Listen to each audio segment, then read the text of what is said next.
মধ্যপ্রাচ্যে চলমান অস্থিরতায় দিন দিন বাড়ছে জেট ফুয়েলের দাম, যা চাপে ফেলছে সারা বিশ্বের বিমান পরিবহন খাতকে। এয়ারলাইন্সগুলো বাড়তি খরচ সামাল দিতে যাত্রীদের ভাড়া বাড়ানোর পথে হাঁটছে, কারণ যে কোনো এয়ারলাইন্সের মোট পরিচালন ব্যয়ের প্রায় 25 থেকে 30% জেট ফুয়েলের পেছনে ব্যয় হয়।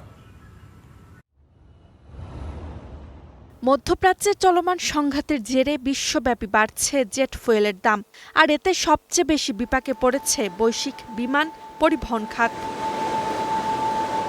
কয়েক সপ্তাহ আগেও যেখানে জেট ফুয়েলের দাম ছিল ব্যারেল প্রতি $85 থেকে $90, এখন তা বেড়ে দাঁড়িয়েছে $150 থেকে $200। যুক্তরাষ্ট্র ভিত্তিক ইউনাইটেড এয়ারলাইন্স জানিয়েছে, শুধু মার্চ মাসেই বাড়তি জ্বালানি খরচে তাদের ব্যয় বেড়েছে প্রায় $400 মিলিয়ন।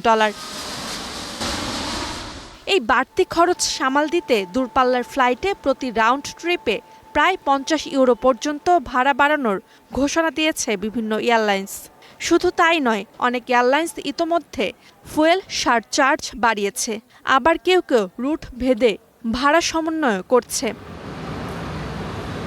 এদিকে মধ্যপ্রাচ্যের আকাশসীমায় বিধিনিষেধের কারণে অনেক ফ্লাইটকে বিকল্প পথে চলতে হচ্ছে, যাতে বেড়ে যাচ্ছে দূরত্ব, তাই গুনতে হচ্ছে বাড়তি জ্বালানি খরচ। আর এসব কারণে এশিয়া, ইউরোপ ও উত্তর আমেরিকার গুরুত্বপূর্ণ রুটগুলোতে ফ্লাইটের সংখ্যাও কমে যাচ্ছে। আসন সংকট তৈরি হওয়ায় বাড়তি চাহিদার বিপরীতে এয়ার টিকিটের দামও বাড়াচ্ছে এয়ারলাইন্সগুলো। এছাড়া এয়ারলাইন্সগুলো আশঙ্কা করছে, যুদ্ধ চলমান থাকলে এয়ার টিকিটের দাম আরও বাড়তে পারে। সম্প্রতি বাংলাদেশেও জেট ফুয়েলের দাম বেড়েছে 80%।